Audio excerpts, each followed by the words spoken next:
Wonderful. As far as ground rules, we would appreciate it if you stay muted while others are either presenting or giving their feedback. And hopefully everyone can be respectful and can listen to what other folks have to say. If you do want to weigh in, you can use the raise your hand feature or wave. I've had in one meeting in Swanton, a lot of people actually started waving their hands instead of using the raise hand feature. Whichever is fine. The other place we can capture information is via the chat box if you do want to just write a message instead of sharing it out loud, and that's fine too. And then we will try to capture that and include it in our discussion as well. Looks like we do. Oh, Fran was finally able to join us, it looks like.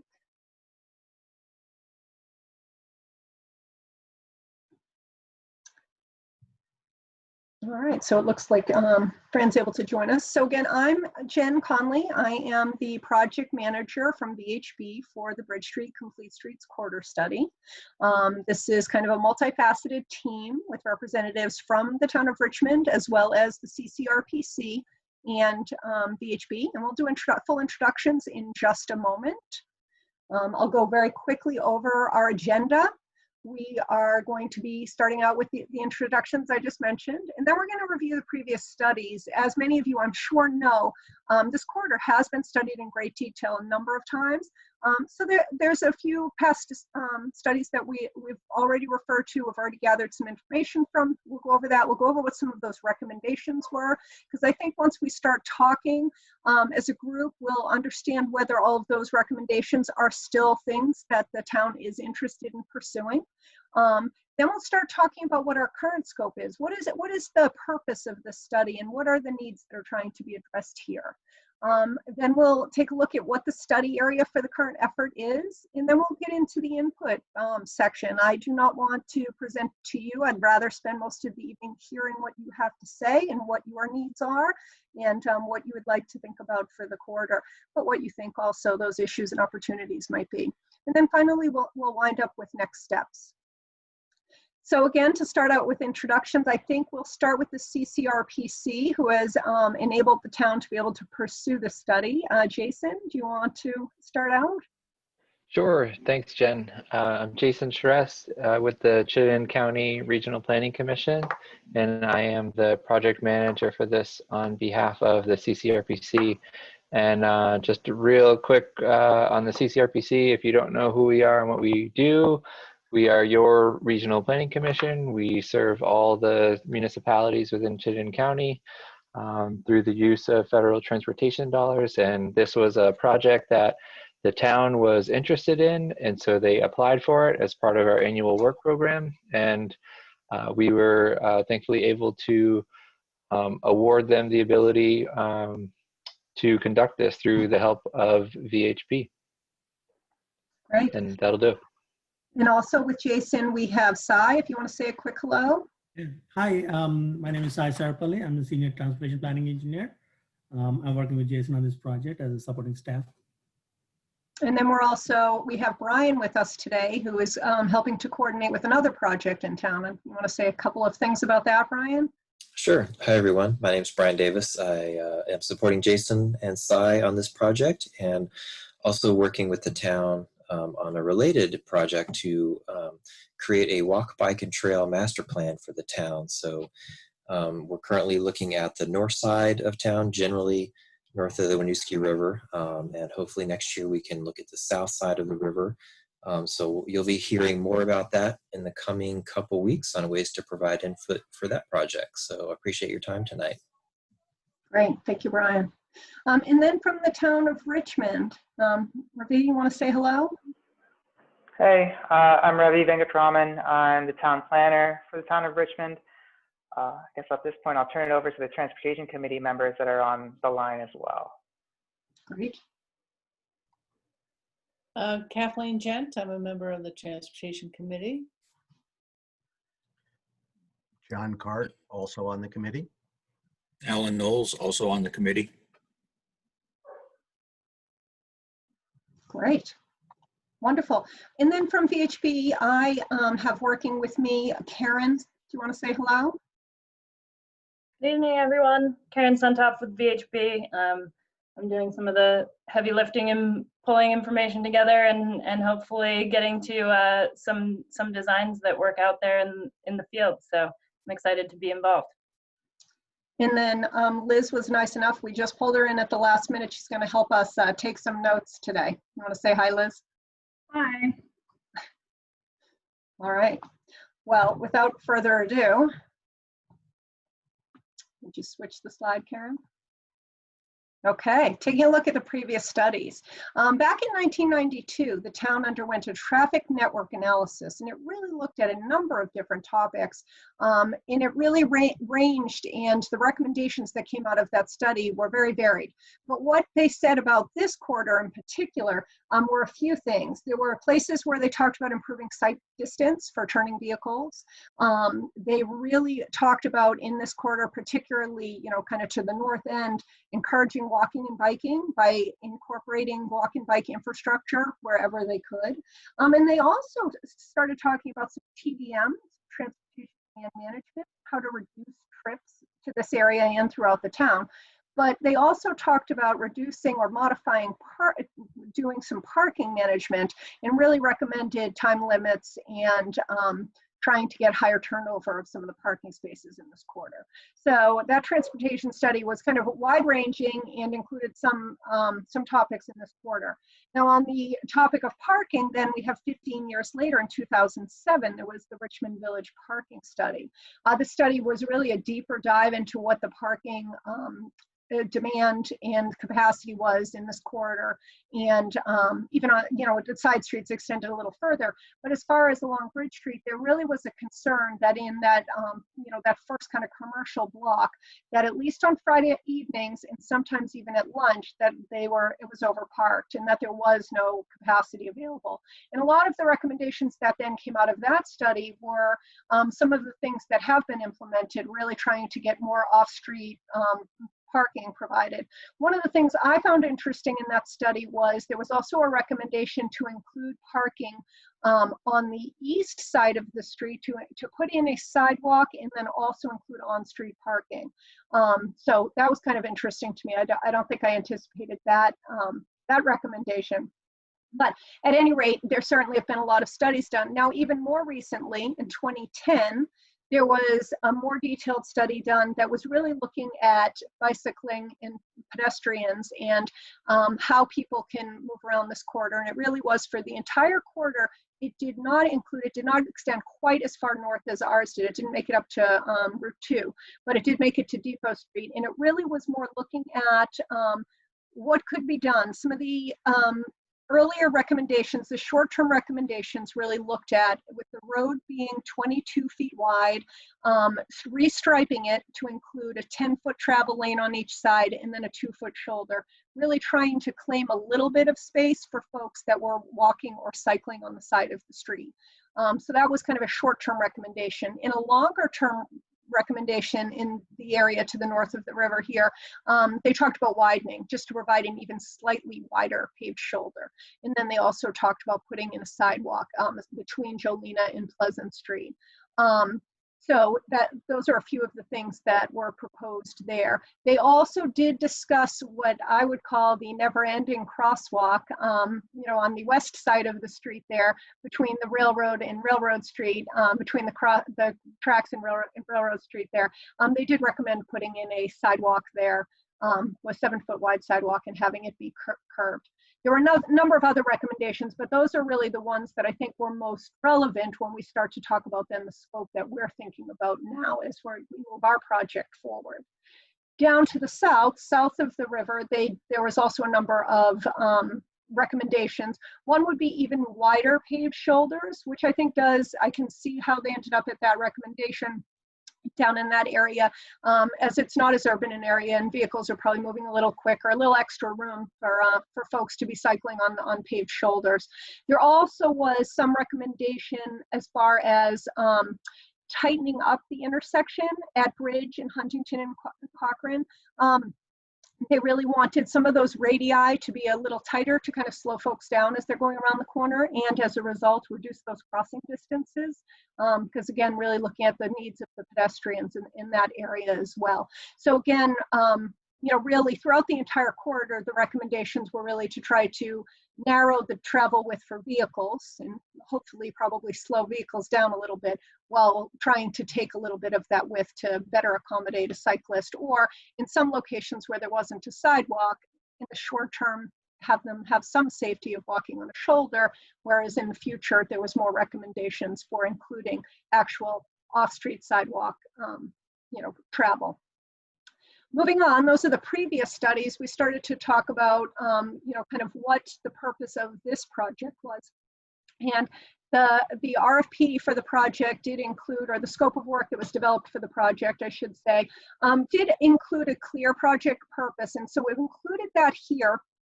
But as a part of this local concerns meeting, we would like to hear from you if you agree that this should be the purpose for this project. So based on the work that has been done to date, this is where we thought the project purpose should be.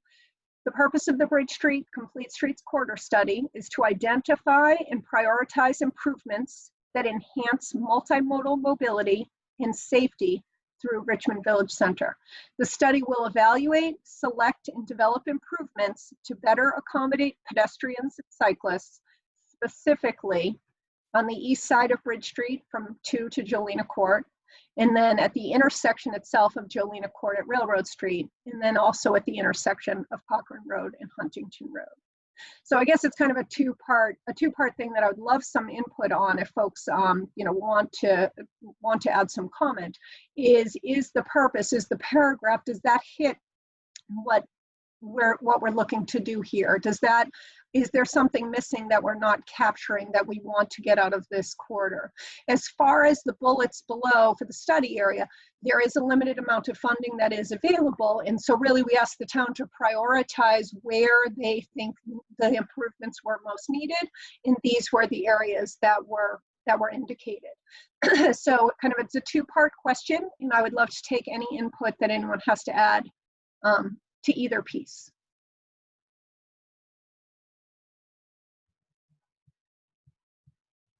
So we hit it.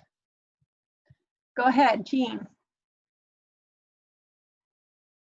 Oh, you have to unmute yourself.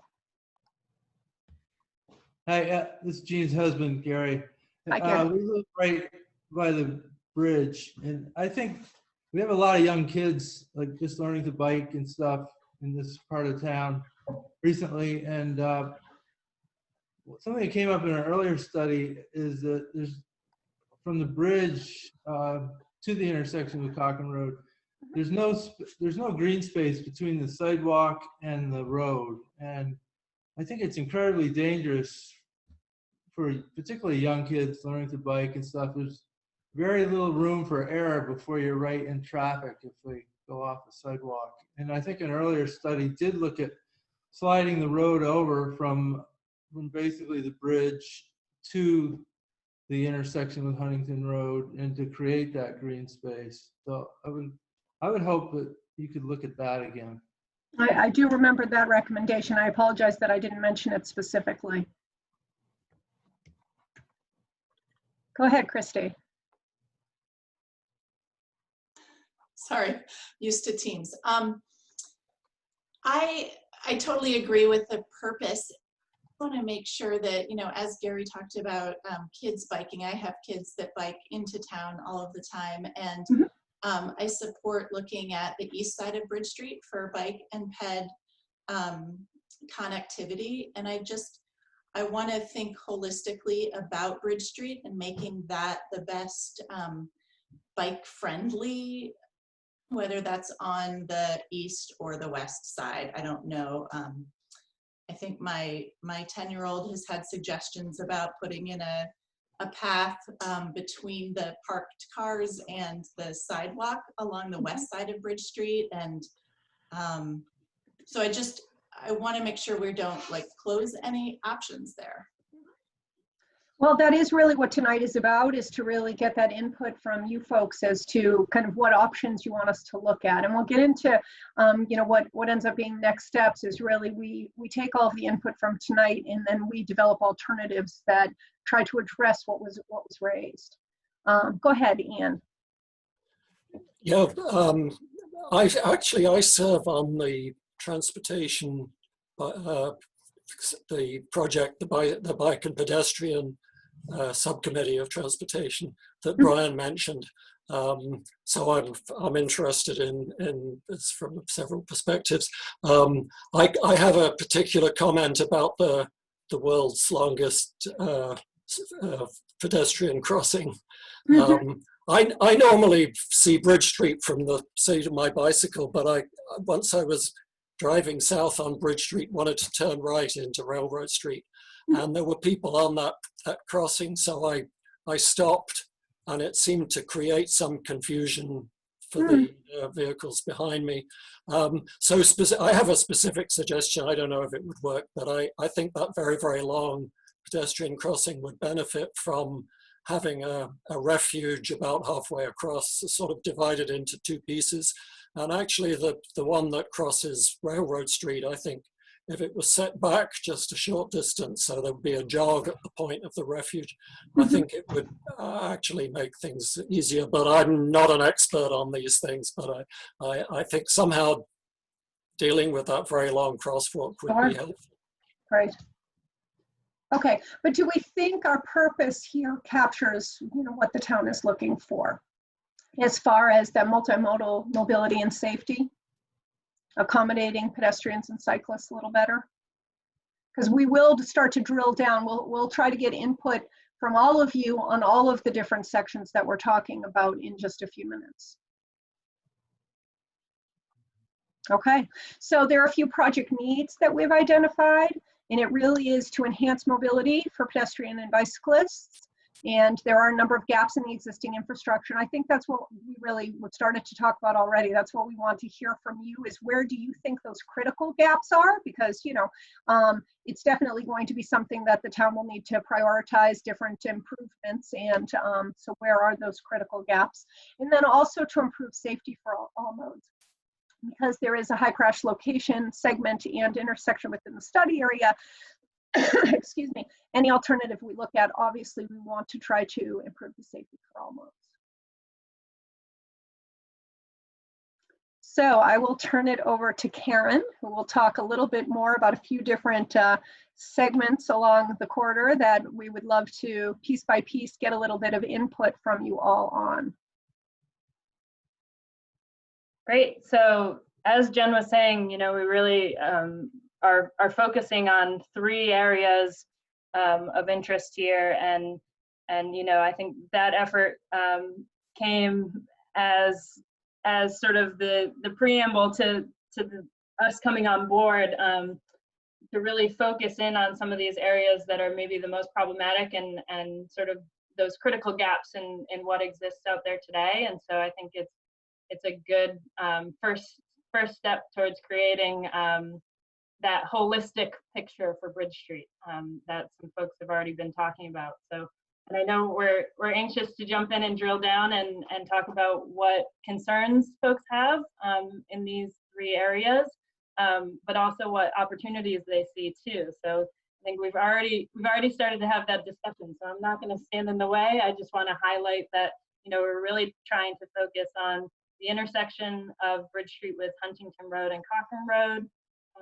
And then, you know, the intersection of Bridge Street with Railroad Street and Jelena Court, including that never-ending crosswalk that exists up there. And then looking at the stretch, particularly on the east side between Route 2, between Main Street and Depot Street. So that's sort of the focus areas that we want to drill down and talk a little bit more about.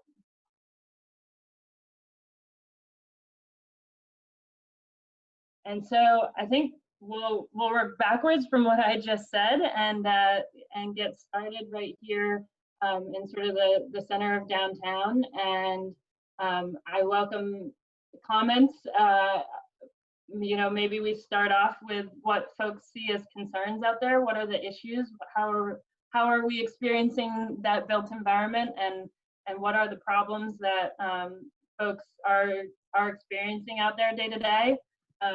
But certainly also welcome, any input on what they see as opportunities.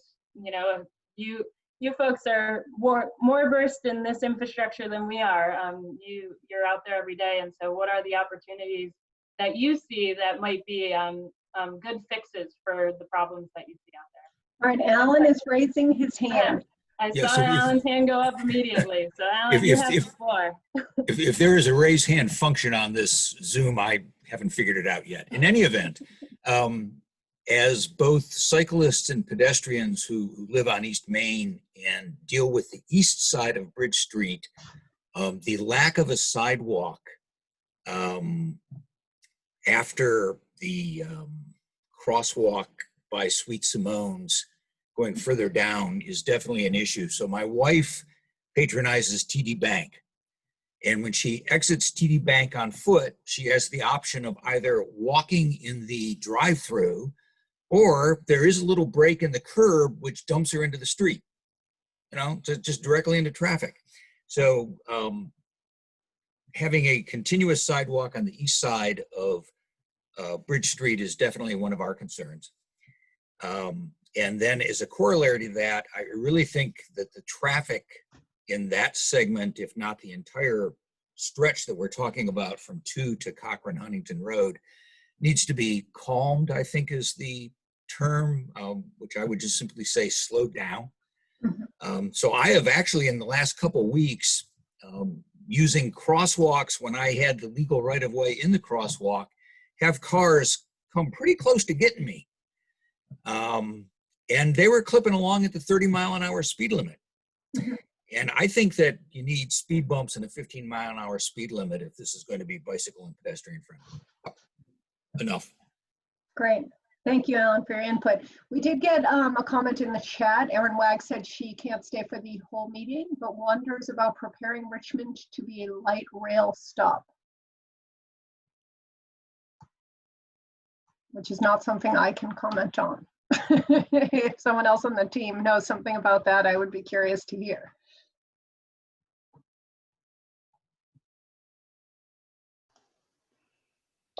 I don't have any information to share on that either. Okay. I don't either. Oh, I guess Kathleen? If I could just offer just a bit of background, and that is that there was a train stop in Richmond, very heavily used train stop, really further, just a little bit further south on Bridge Street, a railroad street where we have a market, and was in that area. And I think there's been discussion about trying to get another stop built, developed, and then we don't have a light rail system at all, but Richmond would be a great location for a stop. Understood. Great. All right, great feedback on the sidewalk along in front of TD Bank. How do folks feel about cycling through this area?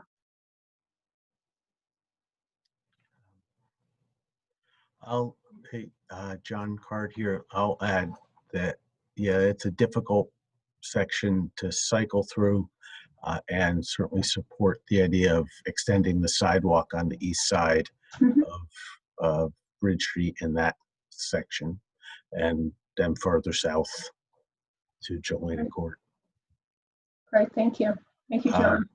And for what it's worth, it's not been a problem for the last 9 months, but in the past, morning traffic would stack up at that intersection heading north with parents taking kids to school. I assume that will return. That problem will return again in the future, with once we're past the pandemic. Agreed. The hope is that when VTrans upgrades Route 2, that it will install a new traffic signaling system that might better accommodate some of those morning commute backups, but it's something to just layer into the thinking on streetscape work here. Okay, keep that in mind, sure. Christy, did you raise your hand as well? Please, I go ahead. did, thank you. Yeah, like I had said before, I have two kids, 10 and 13. We live off of West Main, and my kids often bike down to the park, and I really don't feel safe with them biking in this section of Bridge Street. And their friends have pointed out a unmarked path that is off of West Main between two of the houses that dumps kids out into Depot Street. And so, yeah, it's a safe way to get around this area for those ages, but it is through private property. So it's really interesting. And so that's what I take now when trying to bike down to the park, is just avoiding this whole area, because I don't think we're supposed to bike on the sidewalks. Sometimes I do. I'll bike in front of Sweet Simone's and that whole stretch, because it is really scary to bike behind the cars that could be backing up, and it's really hard to back up from those spots anyway. And so if there was I don't know the best way to put in a bike lane or bike wider shoulder or something, whether it's on the east or west side. I think that would be great, because I don't know how long that little path will last. It is the safe route down through this area now. Yeah, it's interesting thinking about different options. I know that some towns or cities have tried those reverse spots where cars pull out straight, but that seems just crazy to me, backing into spots. Yeah, I don't know. I think all options are on the table, but back to what a previous commenter, what Alan said about traffic calming, I think might have been a couple years ago, we did a bump out, I forget what it was called, those little pods that go out and really making cars slow down. And I don't remember if there was any analysis of how successful or well received that was, but thinking about doing more of those to calm traffic and slow people down and make those areas smaller for pedestrians. That's it.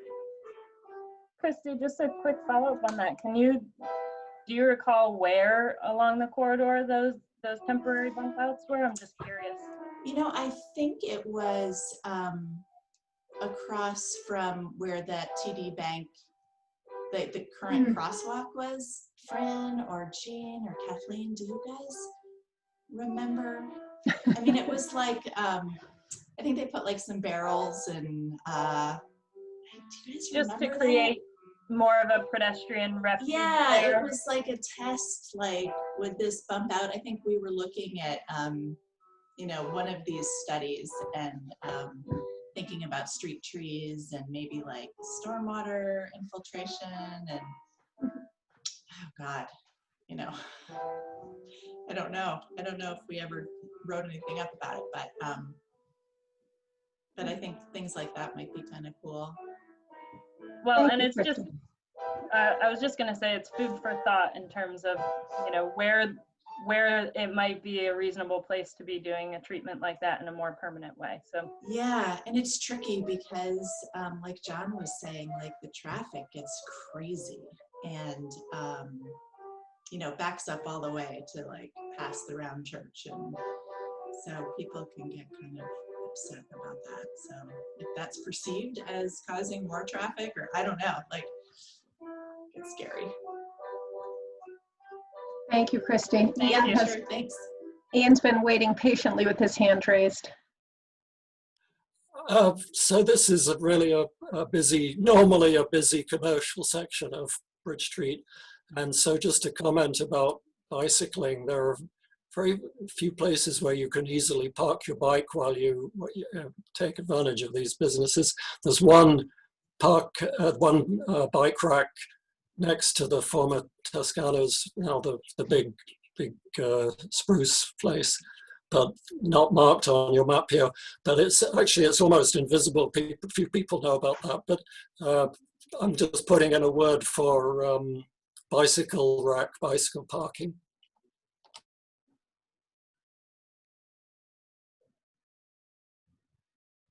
Right. Jean, I see your hand is raised. Couple of things. It was the study on the bump outs was done with Local Motion, so they may have more information about that. And then also just this first section here that starts at Route 2 and goes in front of the Cumberland Farms.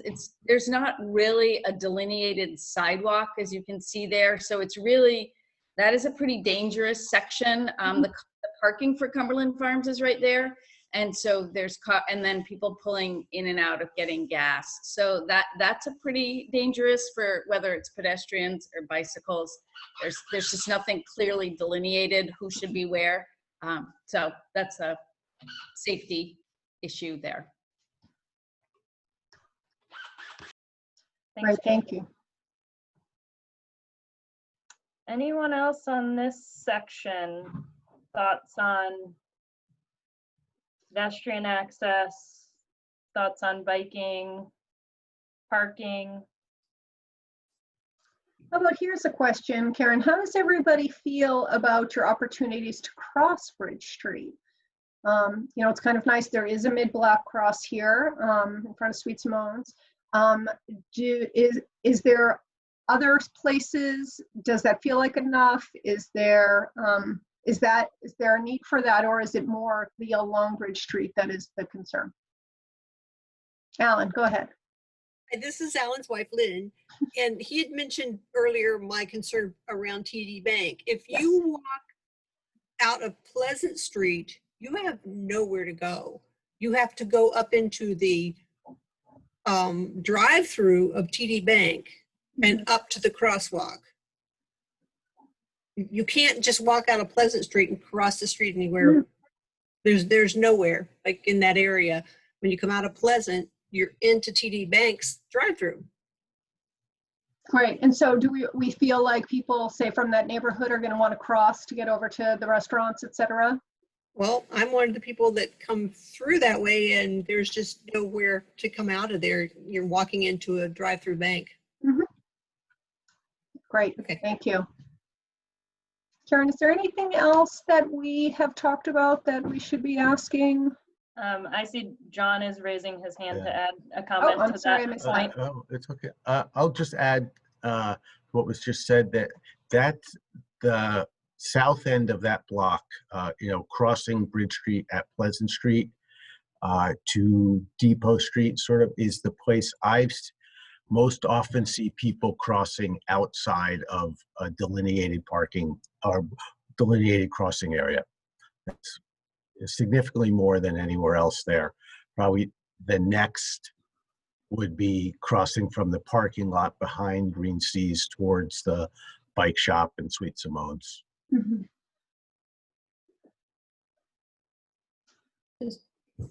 Kathleen? Yeah, I think one of the questions that I have, I do think there needs to be more crosswalk probably in the Pleasant Street area, but then I don't know how many crosswalks would we want to have, but I don't think one is enough. Well, I mean, so maybe that's the question, I guess. Do we feel, I mean, it is almost mid-block, and is the mid-block crossing in the right location too? Can be one of the questions we can talk about. Because I do agree with you, you can't have too many mid-block crossings, but you know, is that well located? It provides limited access, I think. People are often crossing over at various points, especially, John said, down by Pleasant Street, because you're not going to probably walk all the way up to the crosswalk. Yep, where you have to do it in the street. Yeah, Right. we're not really And- giving right now very many options there. Yeah. And I did also just want to talk about the need for sidewalks on the east side. Mhm. And I know there will be some challenges with some slope aspects for given properties, but I think it'll be really helpful to have that. Mhm. And just to respond to Christie's suggestion about the informal path, that's been in place for quite a long time. It's just a little further to the west. It's not shown right here. And it might actually be a formal path. And I think Gary and Jean might know more about that, but it's used quite a bit, and it's perfectly fine to use it, Christy. I guess that's what I was really gonna point out. Is there history on how that mid-block crosswalk came to be? I mean, how new or old is that? It almost seems like if it was, I'm just trying to think of like who it's serving, and it's almost like a way to not have to, if you came from the east, up Main Street, it's almost like a way to avoid having to navigate the Cumberland Farms area and not cross at that main intersection. But that's the only reason I can see for it to serve a purpose. So I'm interested to hear what any background is on that. Alan is very excited to share with you. I saw that. I'm just saying that we're newcomers. I don't know the history, but as somebody who walks it, it is simply the end of the walk on the east side. So you can we live over here. You can come down Main Street and turn south, and that's where the sidewalk ends, and you have to cross over. There is no sidewalk from there to Pleasant Street. You're out in the road if you walk there. Or you're in the driveway. Or else you're walking, through the drive-through in the bank parking lot. Right, so if one of the recommendations ends up being a sidewalk on the east side, it would be interesting to think about, is that crossing still as needed there in mid-block? I would bet, as someone already indicated, there is cross trips, people going to TG Bank and then going across the street to get a bite to eat. I'm sure there are some cross trips there, but Fran, why don't you go ahead? Yeah, I think the crossing used to be a little bit further down on Bridge Street, but when the bank redid their thing, they moved it to right there. Originally it was, I think, wasn't it a little further down? In fact, there was a set of stairs from those parking spots at the bank that are pointing out to Bridge Street. There was like 3 steps down, and the crossing was there. And when they redid that, they moved the crossing recently to where it is on Bridge Street, going across towards Sweet Simone's. I will say, when that's you walk, the old picture. So that's where the crossing used to be. and yeah, there's still the ramp on the other side. I was going to say, I remember that from when I went out to visit. Yeah. And then they changed it when they redid things. Okay.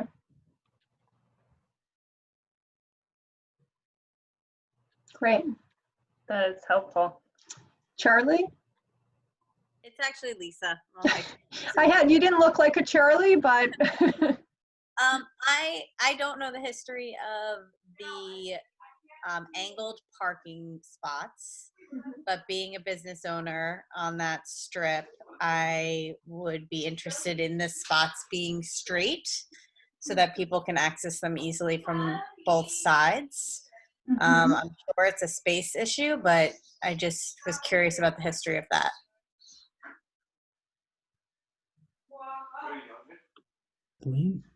Does anyone on the call have some of that history information? Jane, it looked like you were raising your hand. Well, Gary's lived here for 70 years, so he's got the. Yeah, they've always been angled. Oh. I've kind of mastered how to get in there from the other side, but I don't think that many people feel comfortable, and kind of doing a flip around is probably a big deterrent of coming into places. And they just kind of pass. So it sounds like you might have been in favor of one of the recommendations of the previous study that wanted to put parking on the other side of the street. Parking is a big issue in town for businesses at least, and for staffing. But yeah, I would, as many parking spots as possible would be great.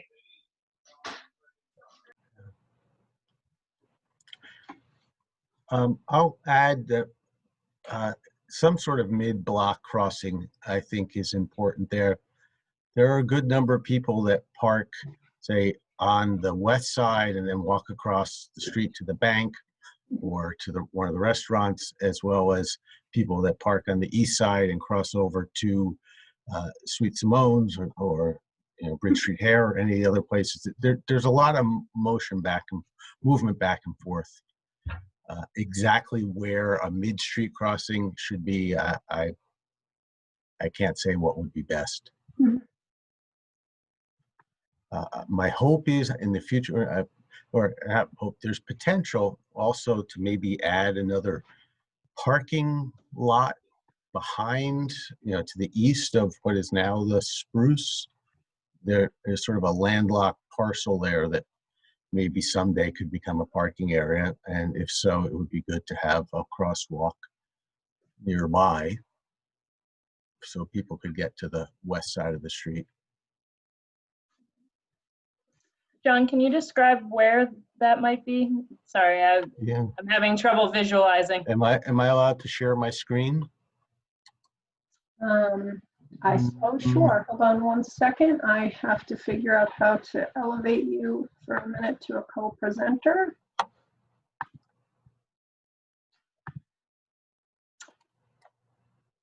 All right, you should be able to share your screen now, John. See if I could do that. So I think that's me. Share. So hopefully you could see here we're zooming in on Bridge Street. And here is the big spruce, or the spruce. Right behind it is this, come on you, I should be able to highlight this. This parcel here is sort of landlocked, and there's sort of a path that leads straight back to here. There's a house here, but perhaps this could be a place to put some additional parking, once all the neighbors stop rioting about the idea. But I don't know that there's been a substantive discussion within the town about that yet. So that may be way premature. Well, good for us to be aware of it. That's it. That's it. I can stop sharing. Excellent. We can give Karen control back. We do have a message in the chat, which just disappeared for me. Where did my chat go? From Maria Brown. I think the mid-block crossing in front of the bakery is well placed for mid-block, as it serves all of the Bridge Street businesses from a central point and helps southbound pedestrians from Maine avoid Cumbies. Considering an additional crossing on the south side of Pleasant to Depot would be good for northbound pedestrians to Bridge Street businesses, as well as southbound to the market, library, etc. I support Lisa's point reparking. Solutions that eliminate downtown parking should be avoided if possible.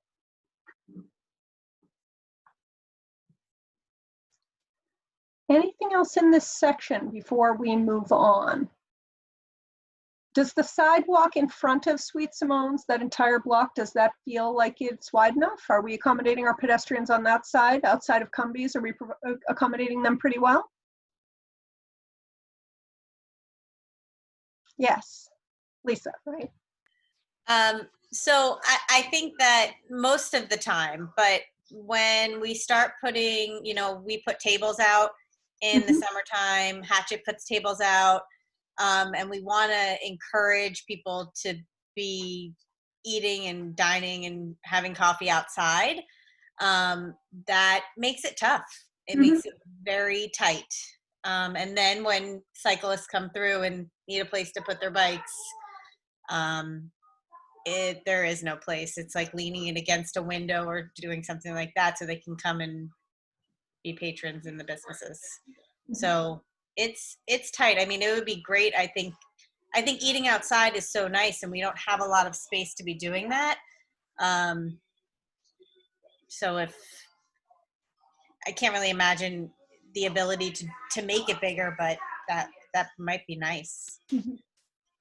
I see a lot actually now, a lot in cities where they're blocking off the parking spots and making that enclosed dining areas to kind of support, especially during COVID times, to be able to eat outside. That's been very popular.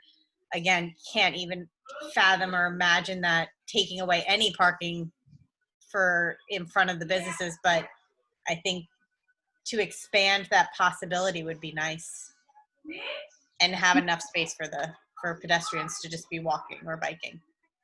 Now, can I just ask, and again, parking it's slightly a tangent to, our real purpose of our study, but are at least the people who are working and, the owners, are all of you at least parking in a remote lot somewhere? Is all the spaces outside? Are they higher turnover for customers only? Yeah, I mean, we enforce, at least I enforce, and we try to enforce with neighboring businesses that nobody who's working is parking up front. And we're parking down on the Depot Street lot. We have some private parking in the back of Sweet Simone's, but I mean, that doesn't house everybody. But yeah, but summertime, it gets very tight. So people are going all the way even down to town center and parking there and then walking up. Sure. No, I'm sure. There's a lot of businesses in a very short stretch there. Yeah. I think Fran, looks like you had something to add to that. Yeah, I was going to say, I think that really highlights the need for a sidewalk on the east side, because when the tables and such are out, as someone who walks their dog daily through the village, when there are people sitting there and they have other animals, I need to step out of the way. And so I often cross at Cumbies because that gets me out of, at Mid Street, because that's gets me out of some of it. But if there were a sidewalk all the way down the east side, it would be much easier to walk down and then not worry about people being out in the tables and such, which is great for Hatchet and for Sweet Simone's, that people can sit out there. The sidewalk on the other side would allow for a clear lane of transport through, or of transit through. Right. Alan, something to add? I have a question for Lisa. You had mentioned parking on both sides of the street, and I'm assuming that you were talking about parallel parking as opposed to diagonal parking, which doesn't take up as much room. And would you think that would be preferable from the standpoint of customers, whether they're coming from either direction, to be able to park on one side of the street and then cross over?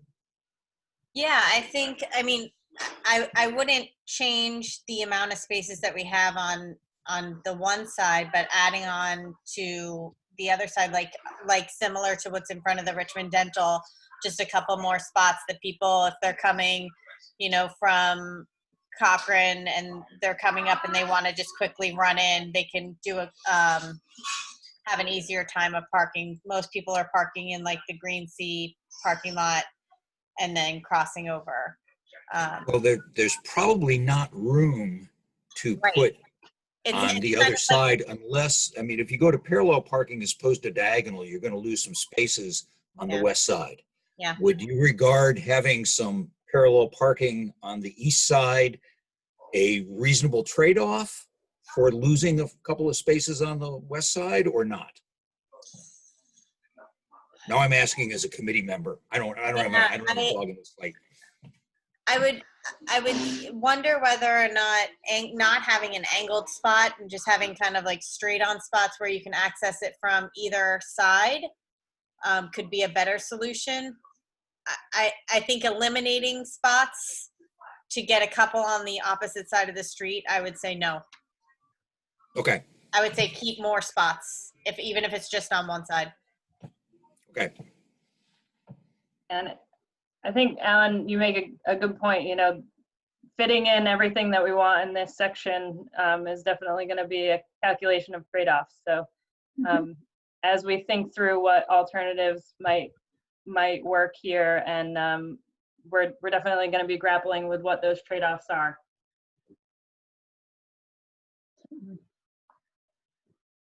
Any other thoughts on this section? Anything we haven't touched upon yet? Oh, Brian. Yep. So I'm looking at the map as well and wondering if there's any shared parking agreements with the bank or Green Sea Systems, some of those surface lots that are on the other side of the street. Maybe people use those after hours anyway, but I was just curious if there's any sort of agreement among the businesses there. Good point. Lisa, do you know? I mean, are there any formal agreements for that? No, I mean, the Green Sea parking is public. It's not owned by either of the buildings. I do know that, I don't know if there's an agreement with TD Bank, but it's definitely used in the evening time. I don't think it's ever really used during the daytime while TD Bank is open. But no, there's no formal agreements. I think just between business owners, we have agreements to ask our employees to park elsewhere.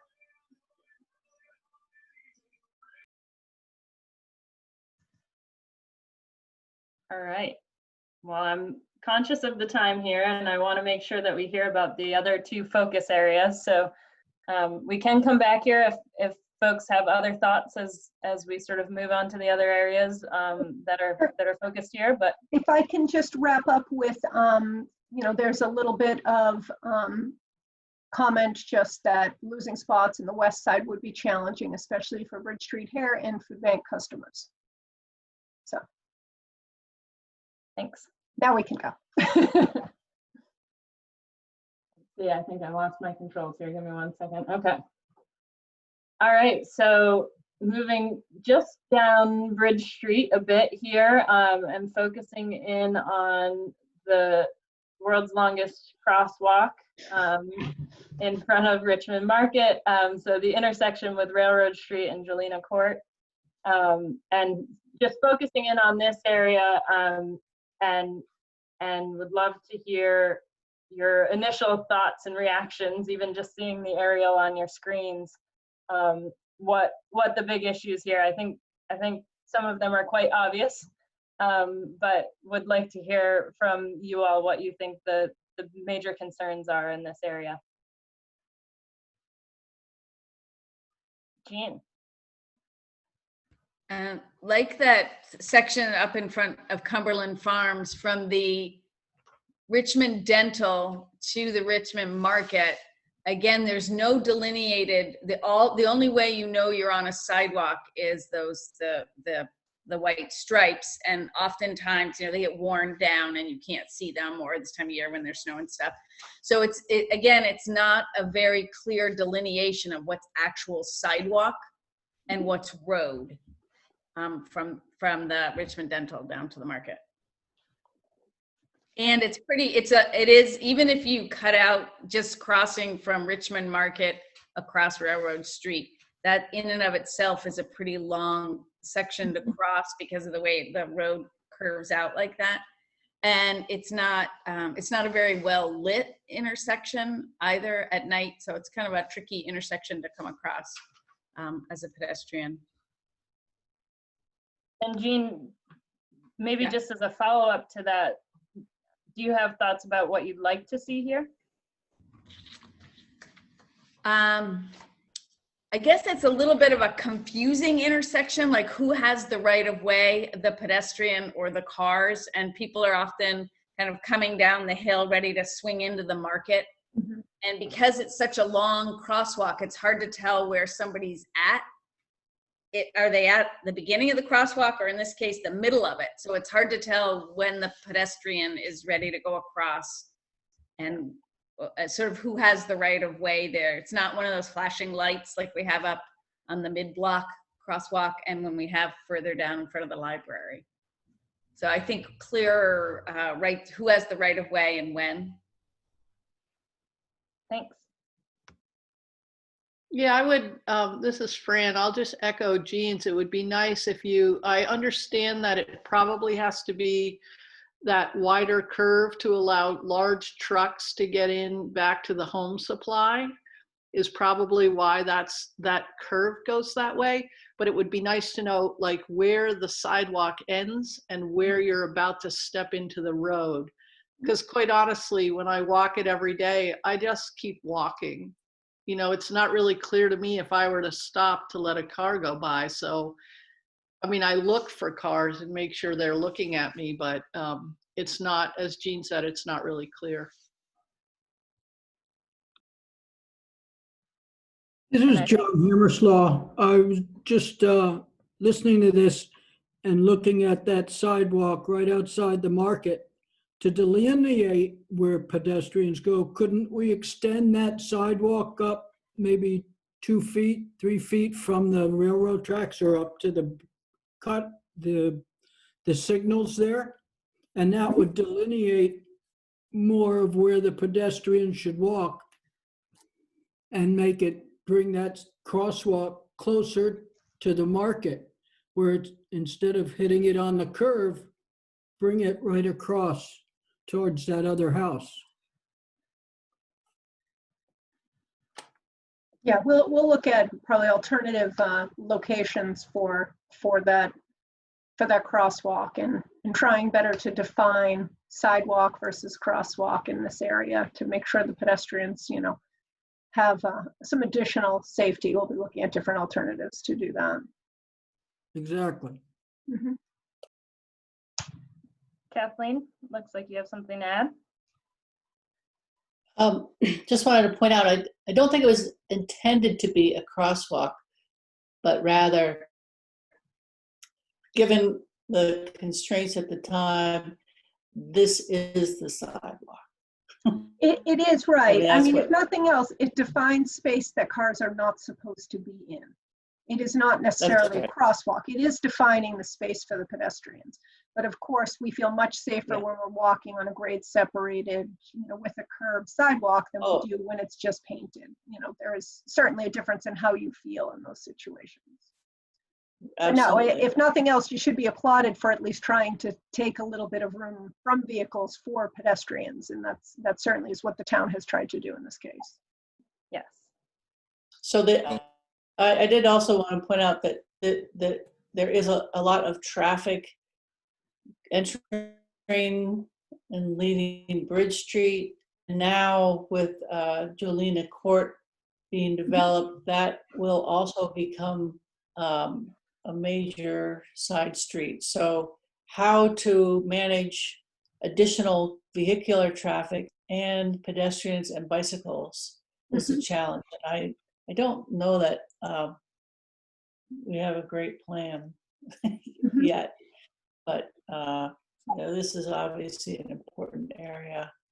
And again, I'd like to see the sidewalk extend on the east side of Bridge Street.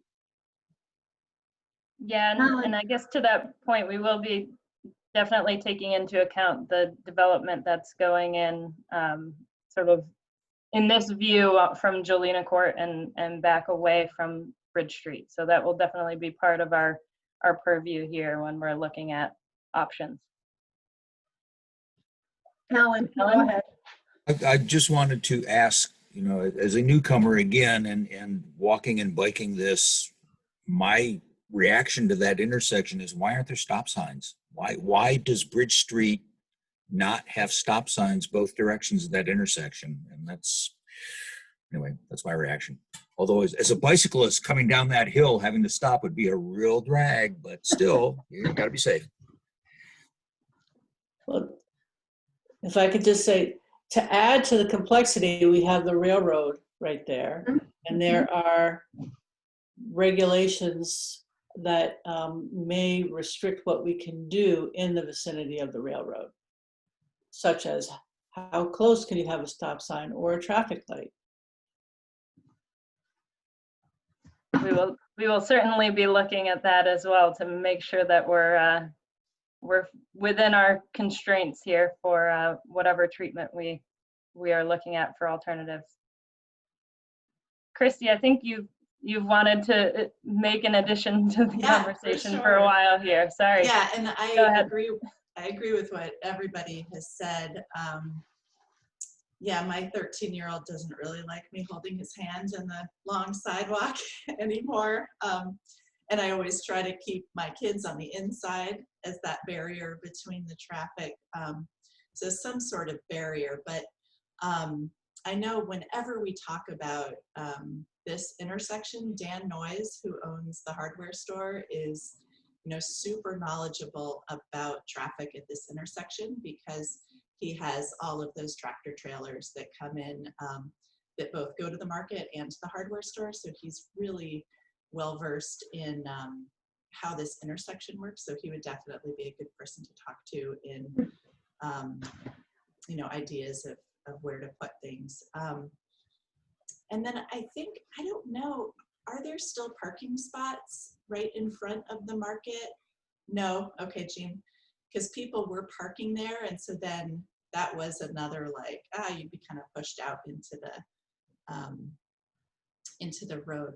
But yeah, I think there could be some creative solutions with all of the new residential, et cetera, going into Jolena Court. But yeah, definitely get in touch with Dan for the turning radius and all of that stuff. Yeah, if nothing else, better understanding what vehicles he's needing to make those deliveries and pickups will be helpful information for us so that we're sure we're accommodating what's typically going through there.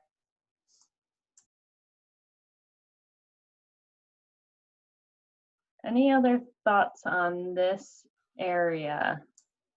Ooh, biking through this area we haven't touched on? Go ahead, Christy. Sorry, I didn't mean to cut you off. One more thought I had is, thinking about the east sidewalk, having a sidewalk on that side that's totally safe, and avoids folks, eating dinner and having coffees out on the sidewalk on the west side. If there was kind of that more thoroughfare, that Fran was talking about, that might, be really great if the sidewalk extended and, kids could bike or whatever that bike sidewalk, something for bikers to go both ways on that side. I don't know, that might be interesting. I was, Ian here, I was speaking earlier about the idea of putting a jog in the longest crosswalk or sidewalk. And I think I'm agreeing with what John was saying earlier, which is moving the crosswalk on Railroad Street, that section, moving it a little bit west, so that I'm putting a jog in there with a refuge, which I still think, especially now we're looking at it in an aerial view, it kind of makes sense.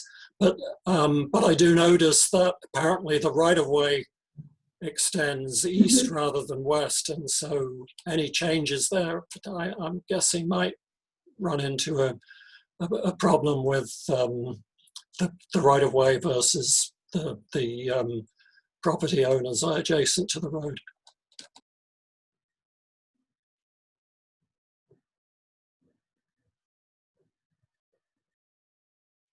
Yeah, and I'm not recalling off the top of my head, Jen, maybe the right-of-way width that we have to work with here. Well, I think he was specifically asking kind of about what was going on with the right-of-way at Railroad Street, but no, I don't recall what the right-of-way width is. Yeah. In either case.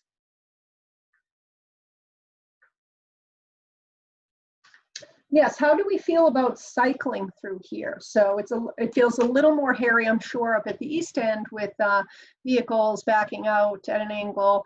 How do we feel through this section, though? I mean, are we comfortable moving with traffic in this section since there isn't really a separated facility, or what do we think?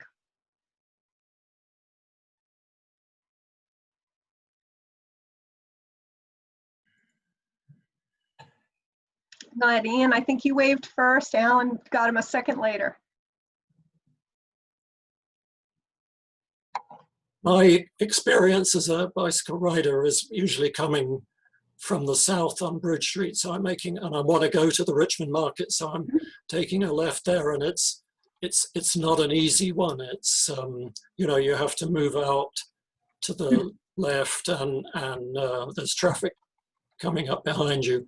I mean, that's an awkward turn on a bicycle, but I'm not sure what can be done about that. Okay.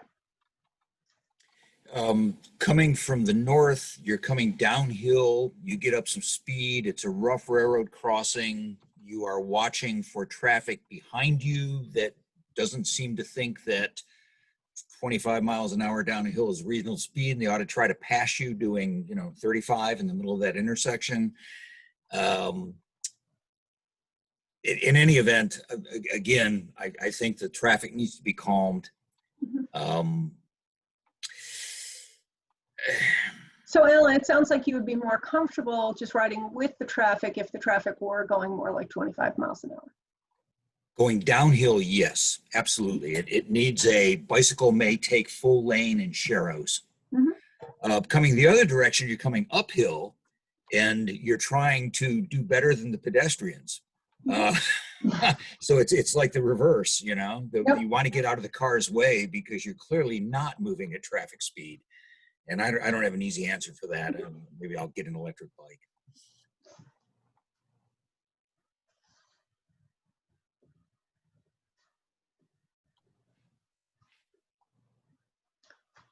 Anything else in this section? I don't see any comments in the chat. All right. Any other thoughts before we move on to the intersection across the bridge? Looks like Gary, you have one more thing to add. I was gonna say, it's a 3-rod road, at least it is on our side of the bridge. Yeah, that's how it appears to me as well. Looking at this right of way, we just haven't actually pulled that measurement, but I think you're right. Yep. Even here. Oh, I would think the street would not change in that short distance, but I know we've had our property on both sides of the road surveyed, and it's by a surveyor who really cares a lot about road right-of-ways, and it's 3-rod here. Perfect. Thank you.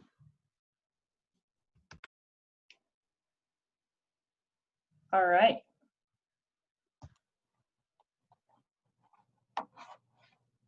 And last but not least here, the focus area across the bridge. So here at the intersection of Bridge Street with Huntington Road and Cochrane Road, you know, there were some recommendations along certainly this stretch of Bridge Street and, you know, getting into this intersection. I know that there's a crosswalk that was added relatively recently up over, you know, into the Long Trail Physical Therapy and Stone Corral spaces that are over here to the end of the sidewalk over across from that plaza.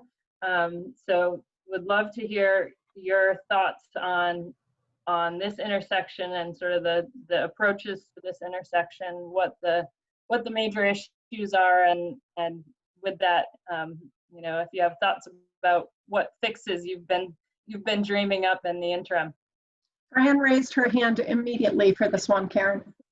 Yeah, because I just happen to live up Thompson Road and go across this crossing every day, the one that empties out onto Thompson Road.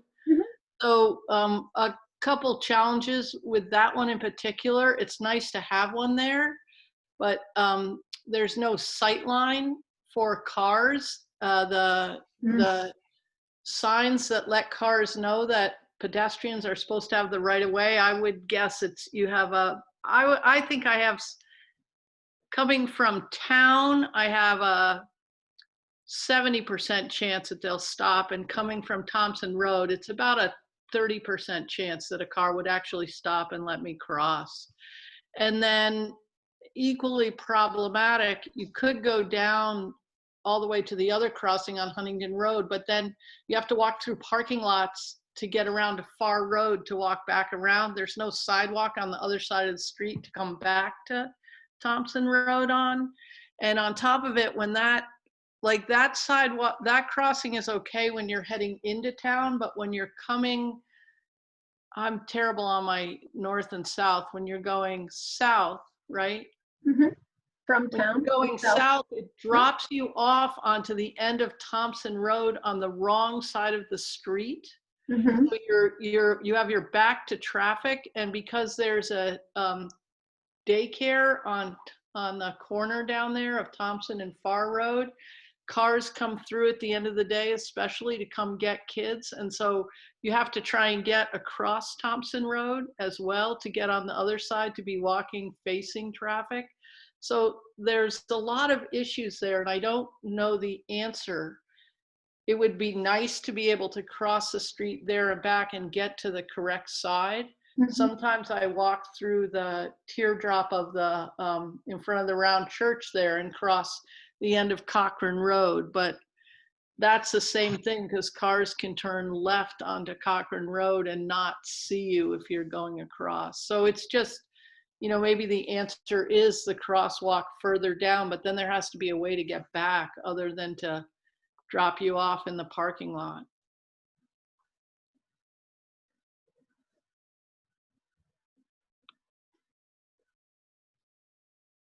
Maria is raising her hand.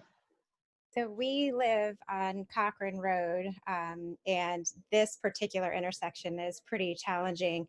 As Fran said, when you're crossing, inevitably you're on the wrong side of the road as a pedestrian, and you kind of have to cross and recross in order to be where you need to be. And more cars are coming straight across Huntington Road, straight onto Cochrane, whereas traditionally, before the development of a lot of houses on Thompson and Cochrane, most of the traffic just turned. The ski area is tremendously popular now year-round.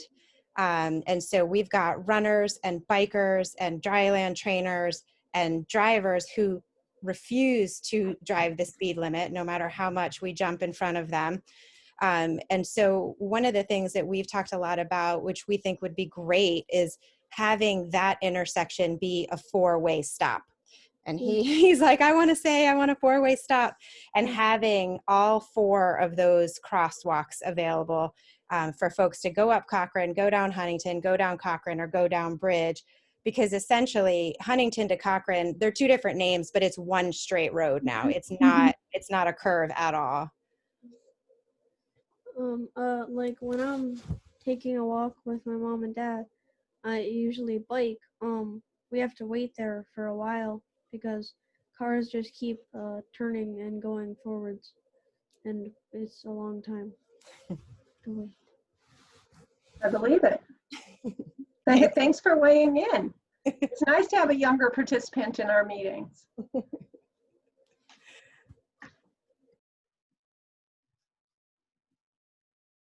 It looks like Gary's raising his hand. This house on the corner of Thompson and Cochrane, I've been working on it for a couple of years. So I've seen the traffic a lot, and the intersection, the end of Cochrane Road is so wide. A lot of people just don't stop. They just kind of cruise around the corner. I've seen a lot of near accidents. I haven't seen a lot of accidents there, but you know, certainly every day there's, you know, a blasting horn where somebody just blew through the intersection from one direction or another and almost got clipped. I'm kind of shocked there aren't more, but I don't know if there's a way of tightening up that corner so people actually feel like they should stop at the end of Cochrane Road. Well, as I said, the previous study did recommend that. It recommended tightening up this intersection a little bit here.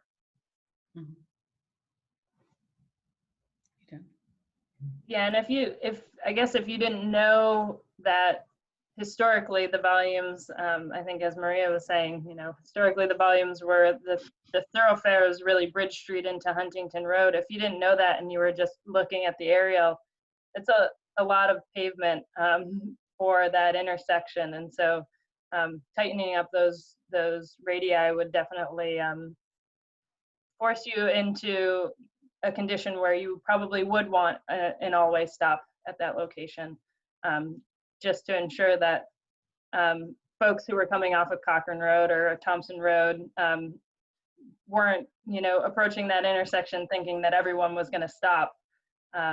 If you tighten that up, you really probably would want that condition for everyone to make that stop.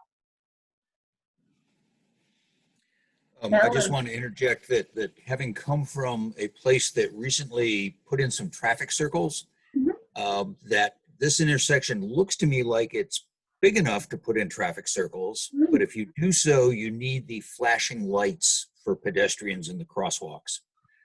And otherwise, as a newcomer, that was kind of a confusing intersection to figure out who had the right of way and what the rules were. Yeah, that was Karen and my discussion right away looking at this intersection.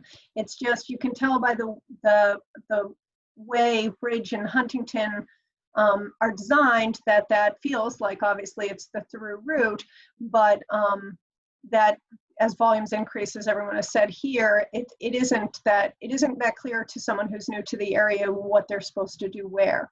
What if you're coming from Bridge Street and you want to take a left / go straight onto Thompson Road? Are you yielding to people who are coming towards you? I mean, it is a confusing condition.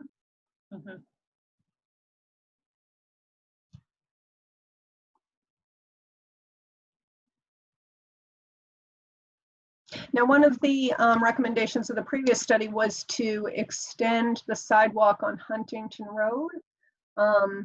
I don't think anyone here has raised that. Is that something that we don't see as much of a priority at this point? A little more control at the intersection is a little more important. Oh, go ahead, Jean. I was going to say there's a trail that's further out Huntington Road, the Johnny Brook Trail, and also leads to a mountain biking section. So there's a fair amount of traffic there, bike traffic, but certainly there would be, and there's no parking at the Johnny Brook Trail. So it would be great to have a sidewalk that went out there so people could safely go out there to hike or bike out there. Yeah, I think it stops a little bit past there, the sidewalk, where we can see the picture. Oh, here. Yeah, that trail is also part of the Cross Vermont Trail system. And for bicyclists, if you come up off of it, you are left trying to cross Huntington Road from north to south on a blind curve. And so if there were a sidewalk / trail that would route you down on the north side of Huntington Road past that blind curve, at least, that would be a great advantage. I'm not sure that's part of Bridge Street corridor, but it's a problem.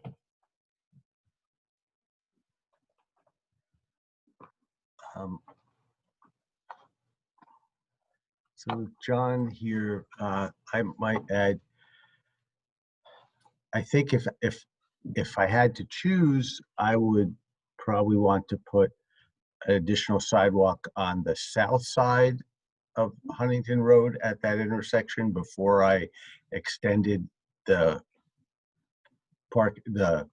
sidewalk on the north side. But I think certainly both would be great.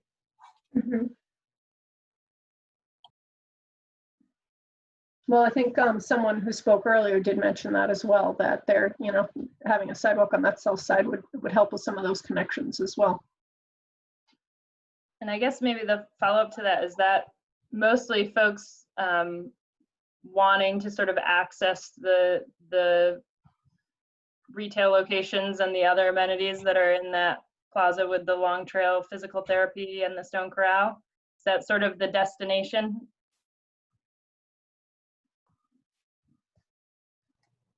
Getting some head nods. It is for me, yeah. Okay. That's just good information for us to sort of understand where people are originating from and where people are trying to get to, because it'll give us a good sense of sort of where the connections need to be made. Go ahead, Kathleen. There are also some condominiums and residences on Far Road itself. So it would be great to have better access, just as for residents of Thompson Road, residents of Farr Road as well. So, but I think that, to me, dealing with that intersection, and maybe that can be done in ways that you can tighten it up without a lot of additional infrastructure, but that's really an important consideration right now. And I know we heard along the stretch in front of, you know, close to the Main Street intersection, that there was heavy traffic there. How do folks sort of experience the traffic in this spot? We heard a little bit about the near misses and the safety aspects and sort of the confusion. Does it feel like it's a heavily utilized intersection? Are there people sort of backed up on Thompson Road or Cochrane Road, sort of waiting for the traffic to go by, waiting for a long time? Is there sort of a steady stream of traffic? I'd like to just get a sense of sort of that experience at this location. Fran is raising her hand. Yeah, I'd say there's a steady stream on Huntington Road of traffic. You know, certainly during the commuting hours, it's more. During school, when school is starting in the morning, it's pretty heavy. There's not a tremendous amount of traffic, I would say, coming off of Thompson Road. The town garage is at the end of Thompson Road, so there is a fair amount of that traffic, but they're not, I mean, there's a fair number of residences, and certainly Richmond Terrace is up on Thompson Road. And Cochrane Road, it varies really what time of day, and recreationally as well. I think especially, it's hard not to think about pandemic, but since the time of the pandemic, the number of bikers and stuff has really increased. So that's a lot of recreational traffic.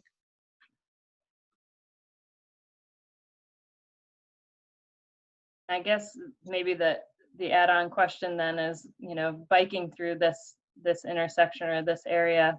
Heard a little bit about some of the key destinations, you know, Cochrane Road and Cochrane's being a destination for bicyclists essentially, and then Johnny Brook Trail. Thoughts about cycling through this section and concerns folks have, or thoughts they have on that piece?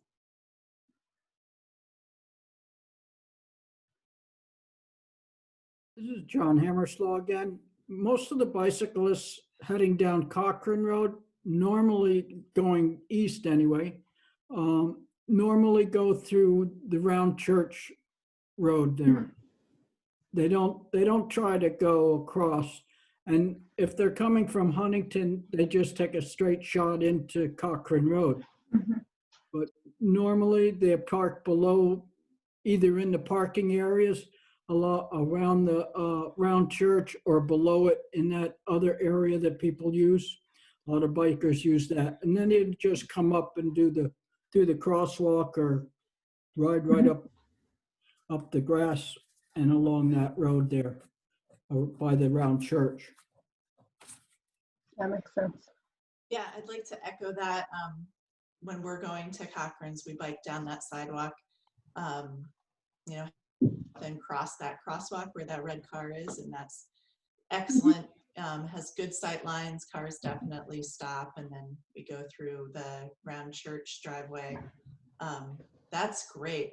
I don't let my kids head over to Johnny Brook Trail, because that is a really dangerous section of road, but as they get older, I'm sure that they'll want to do that. So figuring out a way to make that a safer connection, whether it's sidewalk or something towards that trail, would be great.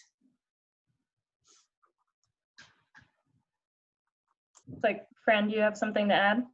Yeah, I was just going to say, one of the issues is that Bridge Street is not really very wide for bicyclists.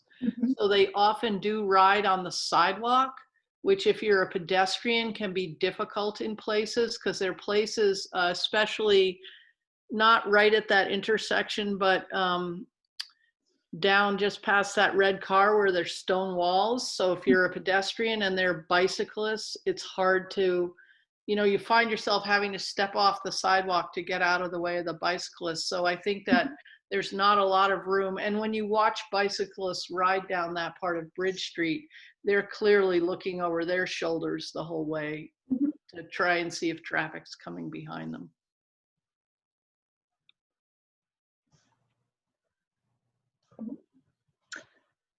Now, I do want to be respectful of everyone's time. We are coming up on 8:30. I'm happy to stay longer, but I think we've collected a lot of information, and perhaps we should start talking about what our next steps are, Karen. Sure. And like Jen said, we'll stick around if folks have other thoughts, and certainly would welcome feedback beyond just this evening if you have other thoughts that come to you as you're walking this stretch of road tomorrow morning, and want to let us in on what those thoughts might be. That's always tremendously helpful. So we welcome that information. All right, so just sort of looking ahead, we are targeting sort of a March timeframe in terms of having a number of alternatives for these 3 focus areas, to sort of come back to you all and the broader community and have a discussion about which of those alternatives really seem to work for the community, and sort of hit the sweet spot in terms of the trade-offs we were talking about. And so we're aiming for March. I think it's likely that it will be a similar forum to this forum, just given all of the circumstances we're in at the moment. So it's likely to be a virtual experience like this one is, but we're targeting that March date to bring back those alternatives and have another productive discussion. And I think with that, I'll sort of leave up this page. We have Jason's contact info there. So, like I said, if there are more thoughts as folks are out on the corridor and thinking about these things, certainly, if you shoot him an email, it will find its way back to us. And there is a project website, so I encourage you to go there for updates and information. And I think that's about it. Anyone else from the group have parting thoughts before we let everyone go off into the evening? I would just thank you all. It was a very lively discussion. We had a lot of participation, and that is wonderful to see, because that's really important for us to really understand the needs here. So we appreciate you all taking the time to be with us tonight and to really share how you're feeling about the corridor. Yeah, thank you all for all of the Thank you. input and the information. We appreciate it. Great. Everybody have a great night. Have a good evening, everyone. Thank you.